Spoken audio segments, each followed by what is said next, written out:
દીકરીના ખભા પર જ્યારે પિતાનો હાથ હોય છે ત્યારે તેને કોઈનાથી ડરવાની જરૂર નથી હોતી। એક દીકરી માટે તેના પિતા અને એક પિતા માટે તેની દીકરી જ સર્વસ્વ હોય છે। પરંતુ આપણી સમાજમાં આસપાસ ક્યારેક એવી ઘટનાઓ બને છે કે જે તમામ લોકોને હચમચાવી નાખે છે અને આવું જ કંઈક બન્યું છે બનાસકાંઠામાં।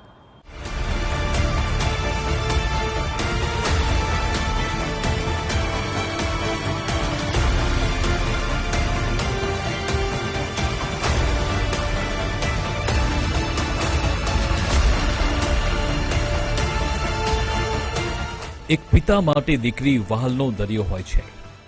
એક પિતા માટે દીકરી કાળજાનો કટકો હોય છે। દીકરી આંગળી ચીંધે એ દરેક વસ્તુ પિતા તેને અપાવે છે। એક પિતા માટે દીકરી ઘડનું એ પારેવું હોય છે જેની ઊંચી ઉડાન માટે પિતા આકાશને ધરતી પર લાવે છે। એક દીકરી માટે તેના પિતા હિંમત અને વિશ્વાસ હોય છે। એક દીકરી માટે આખી દુનિયા એક બાજુ અને પિતા એક તરફ હોય છે। પરંતુ બનાસકાંઠાની આ ઘટનાએ આ બધી જ કહેવતોને ખોટી સાબિત કરી। તારીખ 26 જૂન 2025, સ્થળ દાંતિયા ગામ, થરાદ। હરેશ ચૌધરી નામના યુવકે થરાદના દાંતિયા પોલીસ સ્ટેશનમાં એક અરજી કરી જેમાં લખાયું કે હું અને ચંદ્રિકા લિવ ઇન રિલેશનશીપમાં હતા। તે હાલમાં જીવિત નથી। મને શંકા છે કે તેની હત્યા કરી દેવાઈ છે। આ અંગે 1 જુલાઈના રોજ એસડીપીઓ થરાદને તપાસ સોંપાઈ। જો કે 1 મહિનાની તપાસ પછી પણ તેમના હાથમાં કંઈ લાગ્યું નહીં, જેથી દાતાના એએસપી સુમન નાલાને તપાસ સોંપાઈ। તેમણે તપાસ બાદ ચંદ્રિકા ચૌધરી નામની દીકરીની હત્યા થઈ હોવાનું જાણવા મળ્યું, જેથી તાબડતોબ થરાદ પોલીસની ટીમ યુવતીના ઘરે ગઈ અને તપાસ કરાઈ તો બહાર આવ્યું કે ચંદ્રિકાની હત્યા તેના પિતા અને કાકાએ કરી છે। ઘરે હાજર પિતા સેધાભાઈ ચૌધરીની ધરપકડ થઈ। ફરાર કાકાની શોધખોળ ચાલુ છે। જે આરોપીઓ છે તે છે દીકરી એટલે કે ચંદ્રિકાબેન અને તેના પિતા છે એ સેંધાભાઈ દરગાભાઈ પટેલ અને તેના કાકા શિવરામભાઈ દરગાભાઈ પટેલ। આ બંને જણા છે અને જે પ્રકારે ઇન્ટ્રોગેશનમાં અને જે સર્કમસ્ટન્શિયલ એવિડન્સ છે તેને જોતા આ બંને દ્વારા જે છે એ પોતાની દીકરીનું ગળું દબાવી અને ત્યારબાદ હત્યા કરવામાં આવેલી હતી।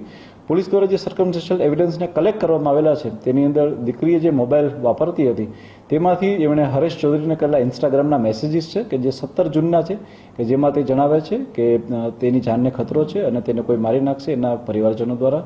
આ પ્રકારના ઇન્સ્ટાગ્રામ મેસેજ પણ પોલીસ દ્વારા જે છે એ કબજે કરવામાં આવેલા છે।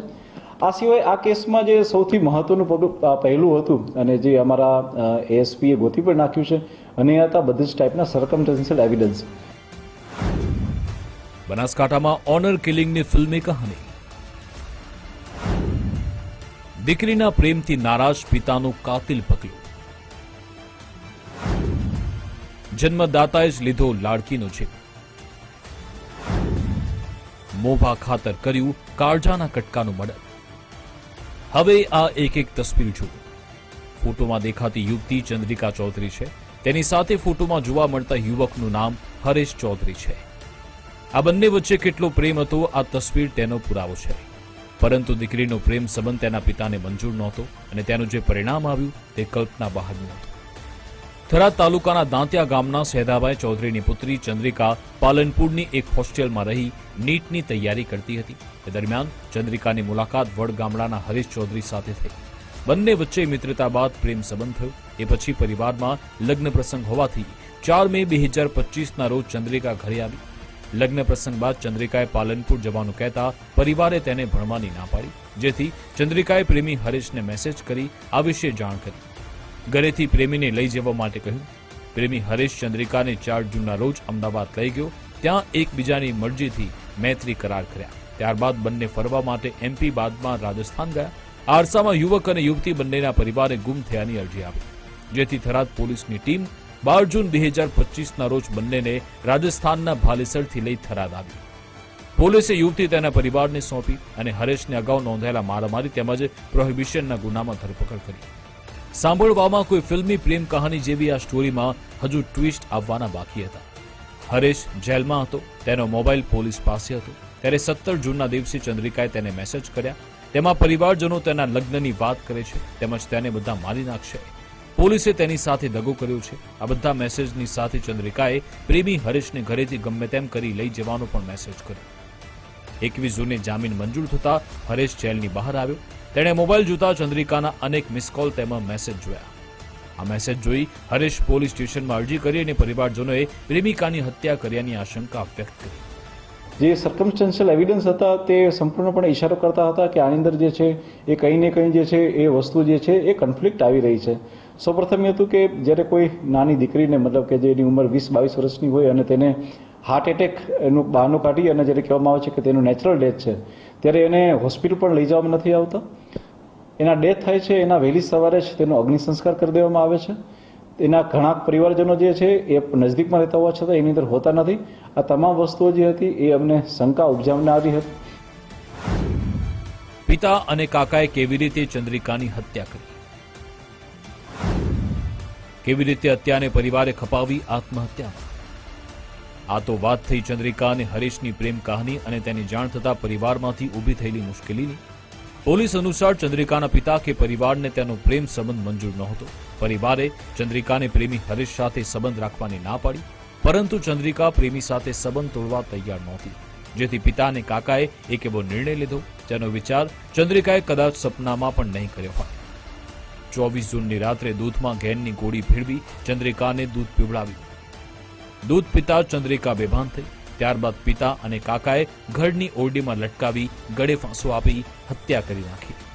કોઈની પણ જાણ કર્યા વગર રાતોરાત તેના અંતિમ સંસ્કાર કર્યા. ત્યારબાદ દીકરીએ આત્મહત્યા કરી લીધી હોવાની વાત ગામમાં વહેતી કરી. જાણે કંઈ બન્યું જ ના હોય તેમ પરિવારજનો રહેતા હતા.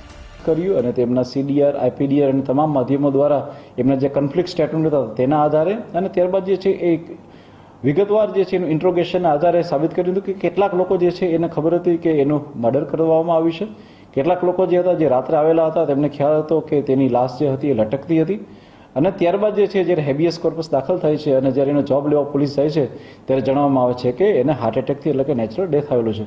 આ તમામ વસ્તુઓને ASP દ્વારા તેમના પ્રાઇમરી ઇન્ક્વાયરીની અંદર સામેલ કરવામાં આવ્યા છે અને તમામ વસ્તુઓને એવિડન્સ સાથે લઈ અને ત્યારબાદ જે છે એ FIR દાખલ કરવામાં આવી છે. FIR દાખલ થઈ ગયા બાદ અમારા દ્વારા એનું વિઝિટેશન થઈ અને તેમાં પણ અનેક મુદ્દાઓ કાઢી અને ફોરેન્સિક એવિડન્સ ભેગા થાય અને આમાં જેટલા બી આરોપીઓ આના સિવાય બી નીકળે એ તમામને સખતમાં સખત સજા મળે તે પ્રકારની પોલીસની હાલમાં કાર્યવાહી ચાલુ છે.